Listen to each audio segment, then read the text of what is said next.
In our previous video, Seojjeoda discovered how amazing Transcension Academy was, and firmed his resolve to become a pro hunter no matter what, as he was a cadet from Transcension Academy.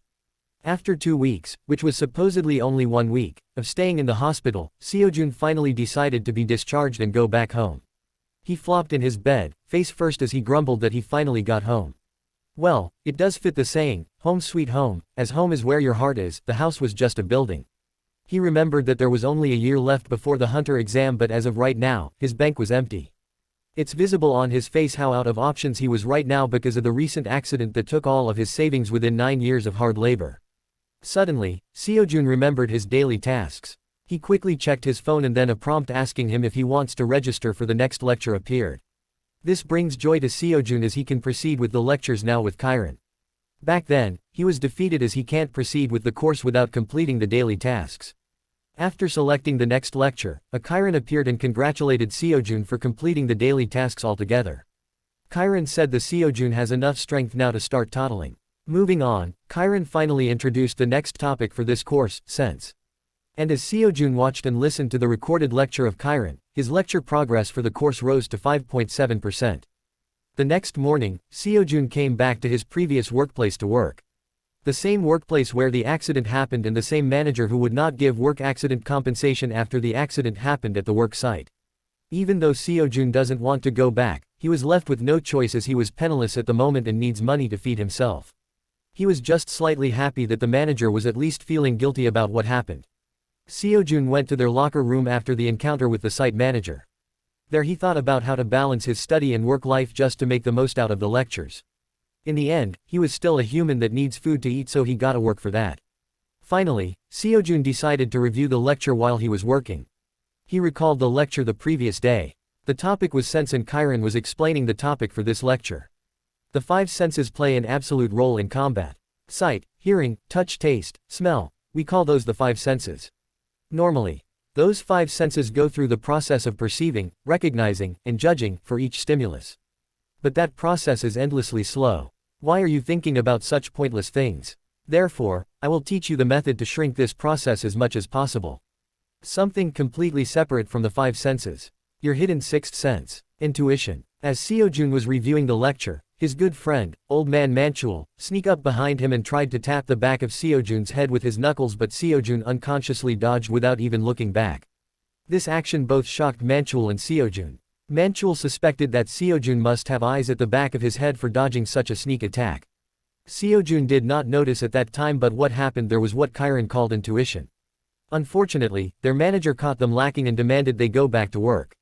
At the work site, Seojjeoda was back carrying monster parts, but this time, he was surprisingly stronger than before, carrying heavy loads like it was nothing. The old man Manhwa who was watching this was a little worried, but looking at Seojjeoda walking like he was walking in the park, he just accepted it. While carrying the heavy load of monster parts, Seojjeoda felt like he has more strength to spare. He then decided to do some daily exercise since there'll be no time to do it after work. Seojjeoda did 1 squat and it surprised him that it was counted as 3 in the daily task counter. This made Seojjeoda ecstatic. What's more is that even though his form was bad, it still counts. It just shows that what matters was the intensity of the reps. Seojjeoda proceeded to increase his load and started to do his daily tasks as he works even at break time, transporting monster parts while doing exercises along the way. Seojjeoda was very happy. With these tricks, he can earn money while saving time. Like hitting 2 birds with 1 stone. After work, Seojjeoda arrived in his small room. He lay flat in his bed complaining about the exhaustion he felt after doing that crazy tactic that he pulled. But because of that crazy tactic, he got to finish the daily task earlier while he was working. Seojjeoda then listened to both Buddha and Chiron's lecture, but after that, it was still 10 o'clock. Seojjeoda was thinking of the best thing to do is to not waste time. Seojjeoda thought that reviewing the lesson might be a good idea, but then that would be a waste of time since the lecture progress will not go up just by reviewing. He thought of an idea and searched for new free pass lectures that he will listen to in addition to Chiron's and Buddha's lectures. After a few swipes, he found a good free pass lecture. You can become strong enough to pull mountains out of the ground like this. Instructor, Kkyujanneu. After reading the name of the instructor, he already knows who Kkyujanneu might be. Kkyujanneu was the hegemon king that appeared in the legend of Chuan Han. He was also the reason why the proverb, "He who can oppose 10,000, was birthed, as he was a man with overwhelming power. After remembering the instructor's past, Seojun decided to choose the lesson of Shangyu and registered for the free pass lecture, and it seems like after registering, he will learn an A-ranked skill called mountain pulling spearmanship. After selecting the register, a man wearing warrior armor appeared in the recording for the introduction of the lesson. It was Shangyu. Shangyu said that those who are taking this lecture are just trash who don't even know the basics. How could trash want to learn spearmanship? This statement somewhat hit Seojun, but he kept listening. Alright, I'll teach you. You, idiots, don't need any of that DGP stuff, said Shangyu. It seems like Shangyu was talking about the lecture from the heavenly great sage instructor that was SSS rank skill. Shangyu then added that Seojun should just swing the spear around for now. Seojun needs to carve the concept of the spear into his body and senses. After familiarizing the concept, Seojun should come back to him. After those final words, notifications appeared on Seojun's phone. It seems like another daily task has been generated, and the same as before, it was calculated through the causality of Seojun's level. After a moment, the requirement for daily tasks was generated, and it was asking Seojun to swing a spear-type weapon 5,000 times a day. Just like what happened to Chiron's introduction lecture, after giving out the daily task, Shangyu's video ended, leaving the dumbfounded Seojun behind. Nevertheless, he accepted the daily task, not that he had a choice. The next morning, a lady visited the workplace of Seojun in Manhwa. Her name was Park Seoyun, a B-class hunter. Their manager was the one welcoming her, and he was looking really small in front of that woman, not in physical but in attitude. Seoyun was carrying a sword on her waist as she entered the premise. If you remembered, she was the same lady who defeated those lion-looking humanoid monsters from before.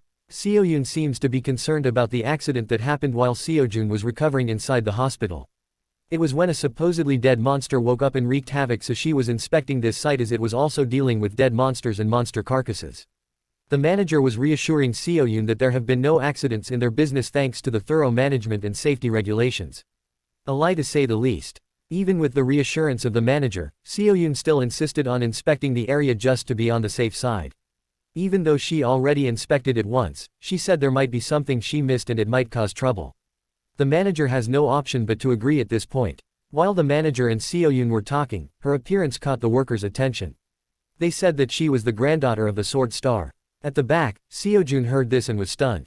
He knew who the Sword Star was. His name was Park Minchul. 100 years ago, he was an awakener that was active when the concept of a gate was starting to be created. Unlike now where they have systematic knowledge about awakeners, the monsters then was more brutal and those type of monsters roamed the streets.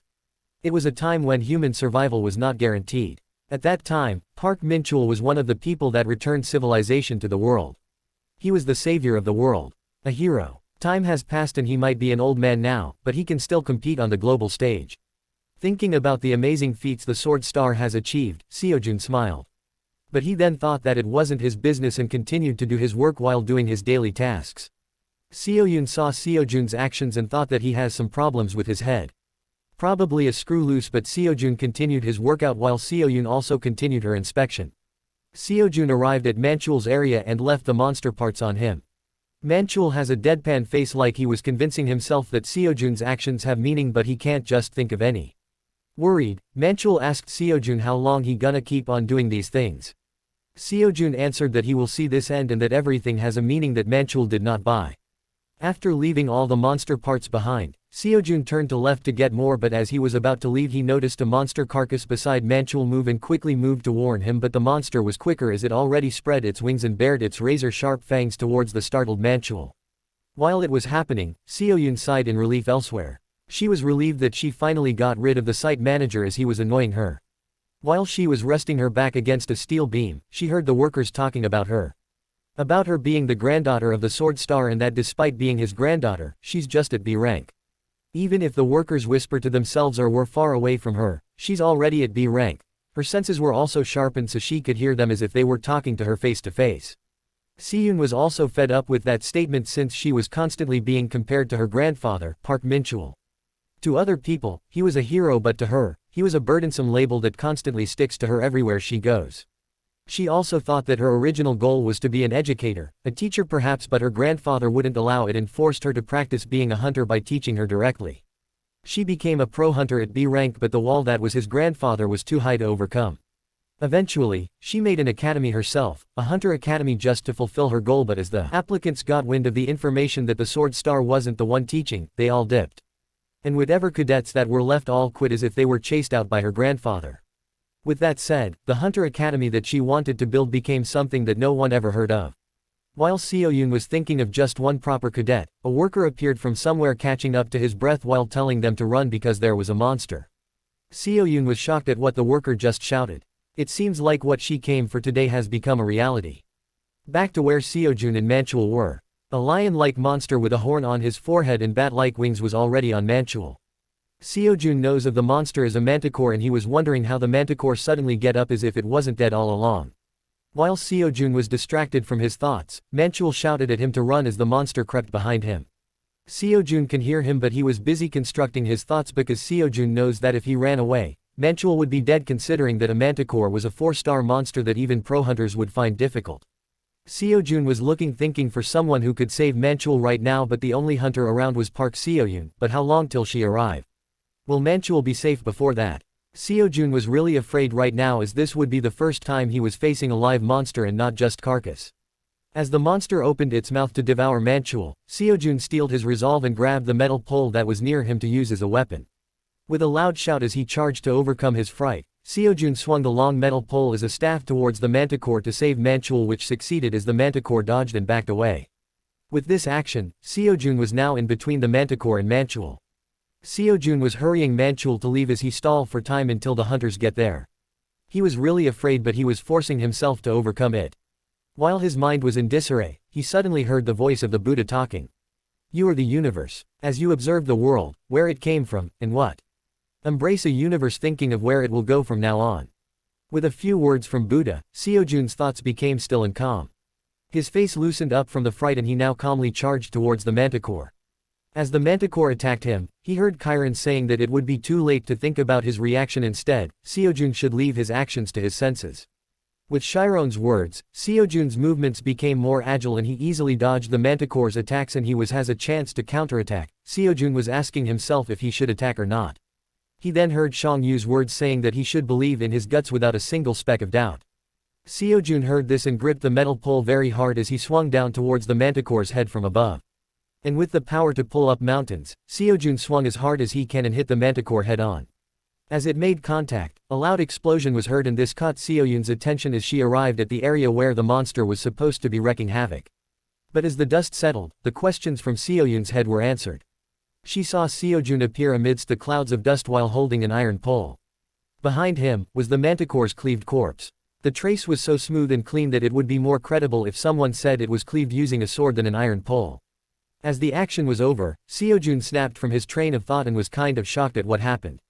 He didn't know that this is how the lessons work in real life, and unbeknownst to him, his lecture progress from Chiron, Buddha, and Shang Yu has gone up after the fight. Thank you for watching. I hope you liked the video. Subscribe for more videos like this and comment if you want to see another part. That's all for this video. See you in the next recap.